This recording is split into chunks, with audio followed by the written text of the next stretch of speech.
8 সপ্তাহের বেশি এক নাগারে গ্যাস্ট্রিকের ওষুধ খেলে ঝুঁকি বাড়ে কিডনি, হার্ট অ্যাটাক, পাকস্থলীর ক্যান্সার, হাড় ক্ষয়, স্মৃতিভ্রংশ এবং নিউমোনিয়ার মতো নানান রোগে। ডাক্তারের প্রেসক্রিপশন ছাড়া যখন তখন এই ওষুধ সেবন না করার পরামর্শ দিয়েছেন বিশেষজ্ঞরা। বিস্তারিত জানাচ্ছেন মাহফুজা মুসলিহ। গলায় ঢেকুর ও বুক জ্বালা পোড়ার মতো কিছু হলেই গ্যাস্ট্রিক ভেবেই দ্রুতই হাতের কাছের ফার্মেসি থেকে গ্যাসের ওষুধ সেবন করেন এমন লোকের সংখ্যা এতই বেশি যে গত 1 বছরে দেশে গ্যাস্ট্রিকের ওষুধই বিক্রি হয়েছে ৩.৫ কোটি টাকার। এক নাগারে গ্যাস্ট্রিকের ওষুধ খাওয়ার পার্শ্ব প্রতিক্রিয়ায় প্রতি বছরই কিডনি, হার্ট অ্যাটাক, পাকস্থলীর ক্যান্সার, হাড় ক্ষয়, স্মৃতিভ্রম, জন্ডিস এবং নিউমোনিয়ায় আক্রান্ত হয়ে দেশে মৃত্যুর সঙ্গে লড়ছেন লাখ লাখ মানুষ। বিভিন্ন গ্যাসের ওষুধ খাইছি আর কি, হ্যাঁ।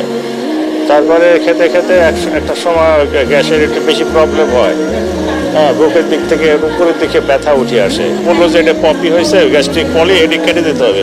ডিসপ্ল্যান্ট, তারপর পেন্টোনিক্স, এরকম ওষুধ খাইতাম ফার্মেসি থেকে নিয়ে, কিন্তু পরে দেখি অনেক ব্যথা। ডক্টর বললো যে পাকস্থলীর ইনফেকশন।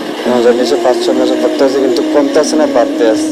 চিকিৎসকরা বলছেন পাকস্থলীর 45% ক্যান্সার এবং টিউমারের কারণ দীর্ঘদিন ধরে গ্যাস্ট্রিকের ওষুধ সেবন।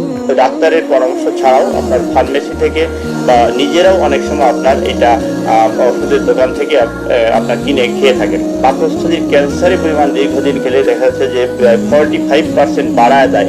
বিশেষজ্ঞদের আহ্বান, খুব প্রয়োজন না হলে দীর্ঘদিন ধরে এই ওষুধ সেবনের অনুমতি যেন চিকিৎসকরাও না লেখেন। এক নাগারে 6 থেকে 8 সপ্তাহের বেশি গ্যাস্ট্রিকের ওষুধ খেলে হার্ট অ্যাটাক হওয়ার ঝুঁকি থাকে। সমস্ত চিকিৎসকদের প্রতি আমাদের আবেদন থাকবে, প্রয়োজনে দিতে হবে। যদি মনে হয় যে অপ্রয়োজনে খাচ্ছে, এটাকে বন্ধ করে দিতে হবে।